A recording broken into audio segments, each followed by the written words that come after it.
So, a cure for what exactly? Boredom? Confusion? Why Malfoy's dad's in this one?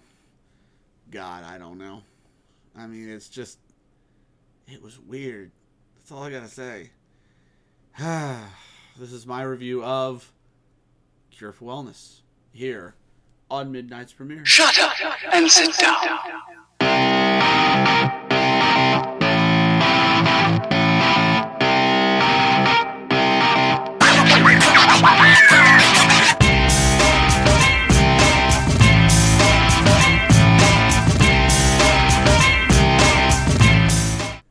So like I said in my intro, this is my review, first reaction kind of thing of A Cure for Wellness, starring Jason Isaacs. Yes, Jason Isaacs, Malfoy's dad, Captain Hook, you guys know him, is in this one, and I don't know why he chose. He must have been bored out of his skull, because this was really interesting, to say the very least. The trailer didn't give anything away, okay? It didn't give anything away. It was very vague on what it was. It hinted at a horror thriller, and for the most part, it kind of was. Okay, it did have that horror element to it, but it was the premise and the plot was just very, very convoluted. Very well. Let's just break it down like we usually do here.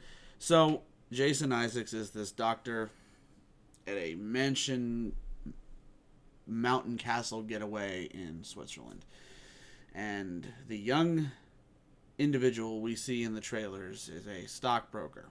Okay, he's trying to land the biggest deal of his life, and he needs to go get the client that checked in there about 2 months ago. And this client sent a letter to their firm stating that he wouldn't be back, because now he knows the truth. He wears tinfoil hats and swims with them. Yes, they're not watertight. Believe me, they float. It's like little boats. Anyway, so it is now this young man's job to go to this retreat and retrieve the client. But when he gets there, all sorts of horrific things happen. He gets his teeth knocked out, the water has little black bugs in it, and there are eels. Yes, there are eels. Apparently there's an aqueduct there, and the water is really special, and it helps the eels live up to 300 years, when in reality they should be only living into their teens, and they grow really long.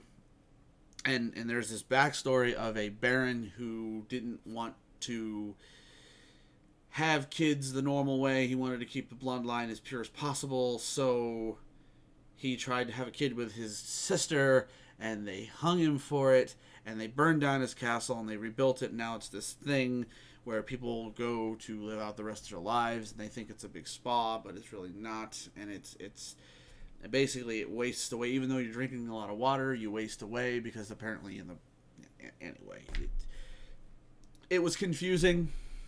It's as confusing as the trailer suggests it is. It gives nothing away in the trailer. It almost gives nothing away during the movie.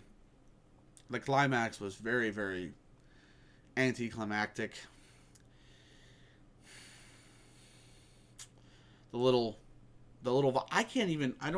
understand what the little vials, the little blue vials were. They list them as vitamins, and they all take a drop of them on their tongue all the time when they're there. And apparently they're harvested from the human body when the eels are put in. You see, this was a confusing movie. I can't even remember half of what went on in it, because I was too busy checking my watch, which is terrible. It's terrible, horrible, very no good. Ugh. So, if I had to give this a rating, if I had to go there, crescent moon. And the only reason I'm not doing a whole, new moon, the only reason I'm not giving it anything is because there was a little light at the end of the tunnel. It was a horror movie. Was there horrific scenes in it? Yes. It was creepy at some points. Like when they're drilling out his teeth. That was a little bit interesting. The eels going down the throat, that was a little bit weird.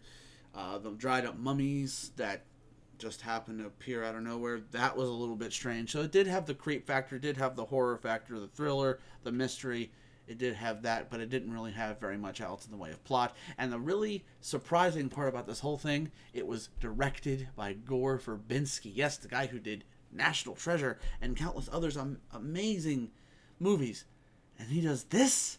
Was he bored too? I think he was bored. Half moon. No. Crescent moon. Right up there. Yeah, it didn't do much for me. Very confusing. If you're going to go see it, rent it on Redbox if you're that curious. I wouldn't even do that. So that's about, it for my first reaction kind of review of A Cure for Wellness. If you guys like this video, we work very hard to bring all this and this amazing content on the rest of this channel to your eyeballs. So click that like button. Click the dislike button if you didn't like anything. Comment below.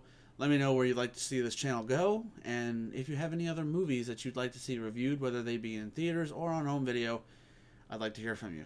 I'd like to do those reviews. Those would make me very happy. And if you want to keep up with all the latest news and those reviews, click the subscribe button for more. Thank you guys for watching.